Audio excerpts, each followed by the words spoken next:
네, 다음 질문 봐볼게요. 소성중심, 도심이라는 개념에 대해서 아실 텐데 소성중심과 도심의 차이는 무엇인가요? 이런 질문이 나왔네요. 일단 도심은 알 것 같아요. 네. 도심은 질량 중심 아닌가요? 그러니까 면적 중심이라 그래야 되나? 이게 네. 도심에 기둥이 이렇게 위치를 하게 되면 어느 한쪽으로 기울어지지 않고 이렇게 평평하게 세워질 수 있는 거죠. 그렇죠. 네. 만약에 사각형이 이런 식으로 있는데 도심이 가운데 이렇게 있어요. 네. 그러면 기둥을 이렇게 식으로 딱 세워두면은 한쪽으로 기울어지지 않고 딱 세워지는 거죠, 이 사각형이. 네. 그게 바로 이제 도심이었는데, 아까 그 질량 중심이라고 하셨잖아요. 네. 그래서 재료가 굉장히 균일할 때, 이 사각형이 있을 때 전체적으로 재료가 균일할 때, 이때 도심은 이제 면적의 중심이라고 할 수 있습니다. 그런데 만약에 소성 중심은 어떨까요? 방금 제가 얘기할 때 이 문장 안에 힌트가 있거든요. 네. 재료가 균일하지 않아요. 그렇죠. 재료가 균일하지 않을 때에는 소성 중심이라고 해야 됩니다. 예를 들어서 이렇게 반이 있어요. 네. 근데 얘는 재료가 굉장히 단단하고 얘는 만약에 단단하지 않다고 했을 때 도심이라는 것은 면적만 가지고 따지기 때문에 그대로입니다. 여기 가운데예요. 근데 소성 중심은 강성이 약간 높은 쪽으로 살짝 옮겨갑니다. 왼쪽으로 좀 높은 쪽으로 옮겨가는데 그게 바로 소성 중심이거든요. 네. 그래서 소성 중심은 한마디로 정리를 해보자면은 하중을 가했을 때 강성의 불균형이 일어나지 않는 위치. 그러니까 이쪽은 강성이 세잖아요. 네. 그래서 왼쪽으로 이렇게 옮겨가니까 여기에 소성 중심이 되면은 이 점에서는 강성의 불균형이 일어나지가 않아서 말 그대로 여기에 힘을 딱 가했을 때 편심이 발생하지 않는다는 얘기죠. 네. 편심이 만약에 있으면 어떻게 될까요? 얘가 돌아가게 돼. 그렇죠. 모멘트가 발생을 하게 되겠죠. 근데 이 점에 가해주면은 모멘트가 발생하지 않는 그 위치라고 할 수가 있습니다. 네. 네. 그런데 만약에 여러분께서 그 구조 분야 실무를 진행을 하시게 되면요.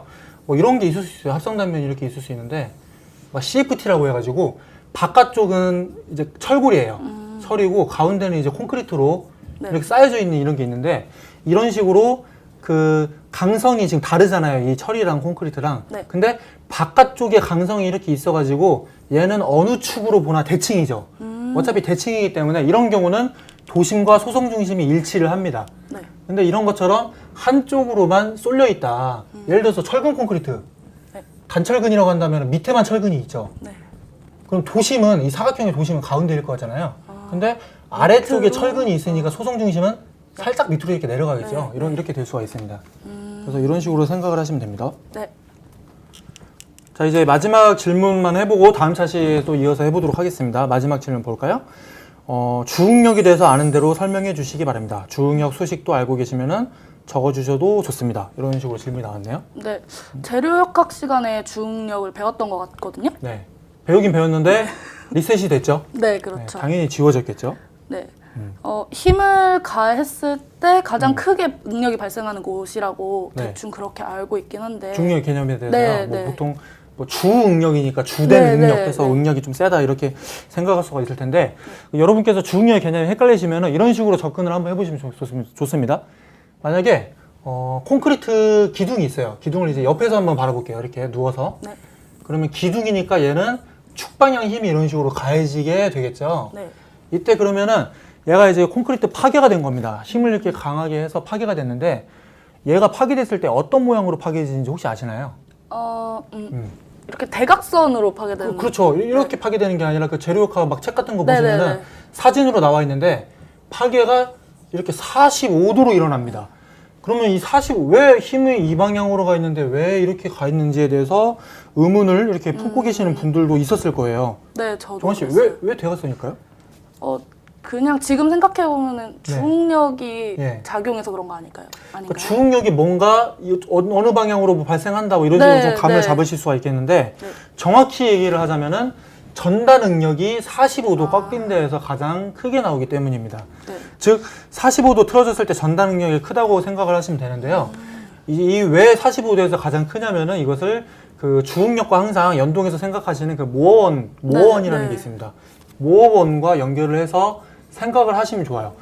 그래서 여기 이런 힘이 가해졌을 때에 대해서 모어원을 한번 그려보자면요. 보통 이런 식으로 그려집니다. 자, 여기 만약에 이제 X축이 있고 여기 Y축이 있을 때 여기 X축은 말 그대로 축방향 힘이에요. 그래서 축 응력이라고 한번 적어보고 여기 Y는 이제 전단 응력입니다. 네. 이렇게 여기 Y축을 전단 응력이라고 했을 때 여기에 대한 모어 서클을 그려보면요. 일단은 축방향 힘으로 힘이 어느 정도 가해주고 있겠죠. 얘를 한번 100이라고 해볼까요? 그러면 얘는 압축, 여기가 압축이 여기가 인장이니까 마이너스 100이라는 데에 점을 하나 찍어줍니다. 네. 점을 이렇게 찍은 다음에 그 다음에 이제 Y축 한번 보시면요. Y축 방향으로는 힘이 안 가해지고 있죠. 네. 그러면은 0에다가 한번 찍어주면 됩니다. 만약에 여기 힘이 가해지고 있다고 하면요. 여기 또 이렇게 X축 방향으로 해주면 돼요. 아, 네네. 네, 이렇게 해주면 되고, 그럼 여기 점을 이렇게 두 개가 찍혔는데 이것을 지름으로 생각을 하시면 됩니다. 그래서 원을 이렇게 그려주는 거죠. 이런 식으로 그려주면은 이게 바로 모어 서클이 완성이 된 겁니다. 축방향 힘만 있을 때. 네. 그러면은 지금 저희가 원래는 축방향 힘만 있었는데 네. 이게 Y축, 이게 지금 전단이라고 했잖아요. 네. 그러면은 이만큼 전단이 맥스가 될 때가 있죠. 발생을 하죠. 네네. 이때가 각도가 얼마냐면은 지금 여기서는 90도잖아요. 네. 근데 모어 서클은 실제 각도보다 2배입니다. 2배. 그거를 외워두시면 되는데요. 여기서 이 축방향에서 축방향을 기준으로 90도만큼 꺾었을 때 전단력이 최대가 된다는 얘기는 네. 실제에서는 45도만큼 꺾었을 때가 최대라는 얘기가 됩니다. 그래서 45도 방향으로 전단력이 가장 크게 나타나는 거죠. 이런 식으로. 네. 그래서 찢어져 버리는 겁니다. 힘이 가해졌을 때. 그러면 네. 네. 여기는 지금 축방향 응용 작용하고 있는데 네. 그럼 전단 응용만 작용할 때는 또 어떻게 그려지나요? 그런 경우도 있겠죠. 예를 들어서 걷어예요. 보가 있을 때 네. 만약에 힘이 뭐 이런 식으로 이렇게 가해지잖아요. 그러면은 얘가 이렇게 네. 전단력이 생기면서 전단력이 뭐 이런 식으로 이렇게 생길 수가 있겠죠. 네.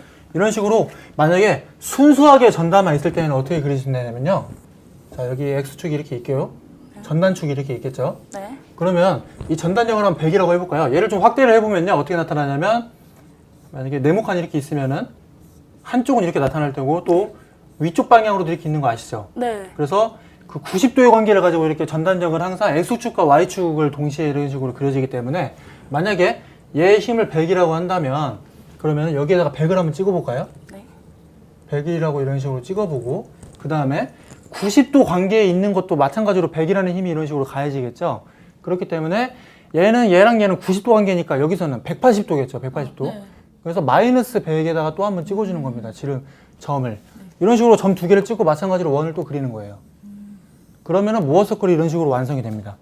그래서 얘는 주응력이 여기랑 여기에서 주응력이 발생을 하고 여기가 압축이었으니까 인장력이 또 이만큼이 발생을 하겠죠.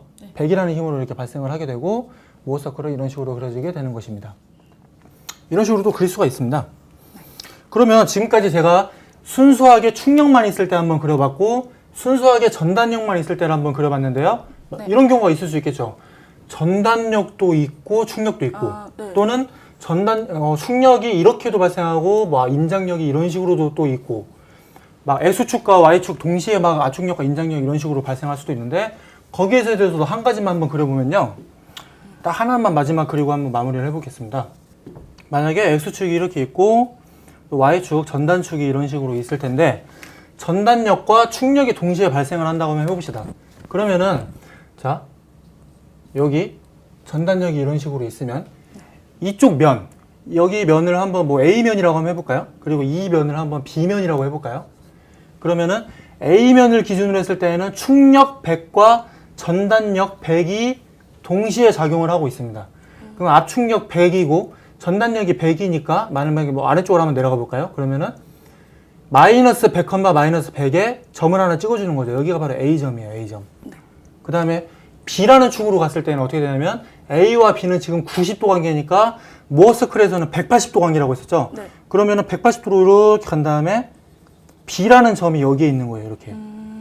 B라는 점도 마찬가지로 만약에 인장력이 100이고 뭐 전단력이 또 이런 식으로 100이라고 발생을 하겠죠. 이렇게.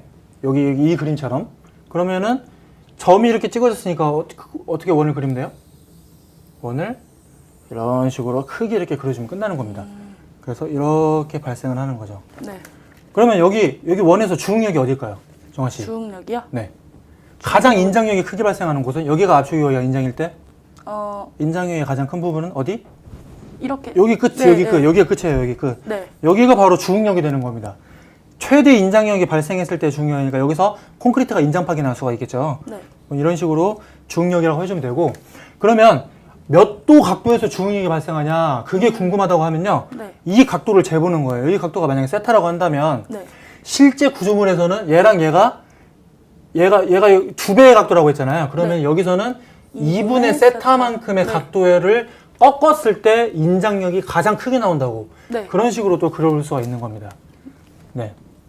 이런 식으로 이제 주응력을 좀 정리를 해봤는데요. 제가 좀 간단하게 얘기를 하긴 했는데 여러분께서 또 그 학부 때 배웠던 거니까 재료역학을 다시 한번 보시고 실제로 한번 그려보시는 게 좀 더 이해가 될 것 같아요. 네. 제가 방금 말씀드린 대로 콘크리트 파괴 같은 경우에는 지금 보시는 것처럼 인장력이 제일 클 때 또는 전단력이 클 때 전단 파괴가 나거나 인장 파괴가 나거나 이런 식으로 파괴가 나기 때문에 주응력을 꼭 알아두시는 게 좋다고 할 수 있습니다. 네, 아무래도 재료역학을 다시 공부해야겠네요. 네, 꼭 공부를 한번 하시면 좋겠고요. 네. 이 주응력의 이제 공식에 대해서 물어보는 질문이 또 있었잖아요. 식을 알면 한번 써봐라 네. 이런 식이 있었는데 그 식에 대해서도 간단하게 제가 얘기를 해드리고 네. 주응력을 좀 넘어가 보도록 할까요? 마무리를 해보고 싶은데 주응력 식 혹시 정원 씨 혹시 기억나세요? 네. 잘 기억은 안 나는데. 네. 대충이라도 기억나시나요?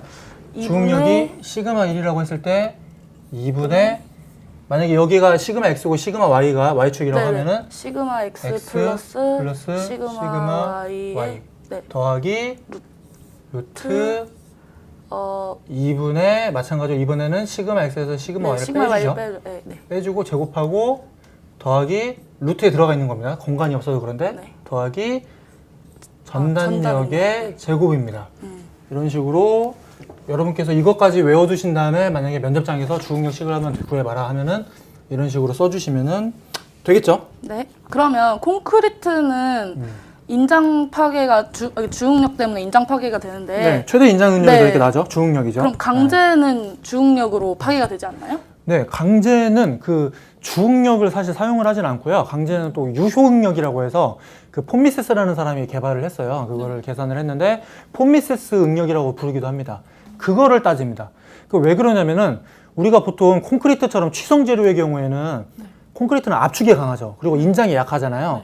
그렇기 때문에 최대 인장 응력을 계산을 하는 게 바로 이 주응력을 구하는 이유라고 할 수 있습니다. 그 최대 인장 응력에서는 전단 응력이 발생하지 않는 거예요.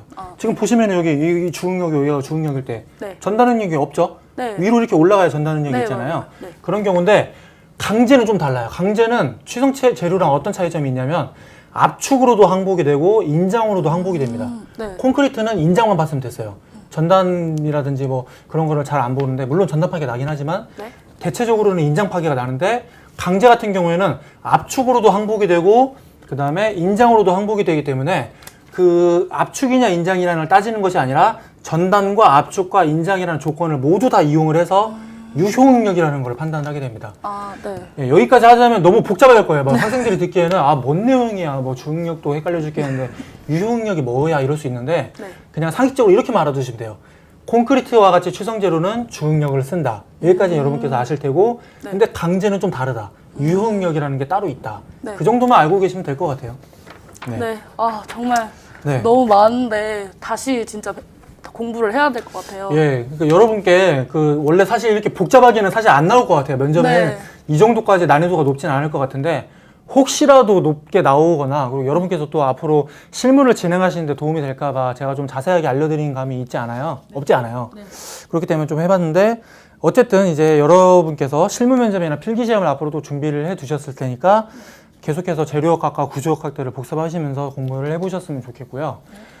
이렇게까지 해서 질문을 몇 가지 좀 다뤄봤는데 나머지 질문들 또 있었죠. 거기에 대해서 다음 차시에서도 이어서 좀 다뤄보도록 하겠습니다. 그럼 정화 씨 수고하셨고 다음 차시에서 뵙겠습니다. 네, 수고하셨습니다.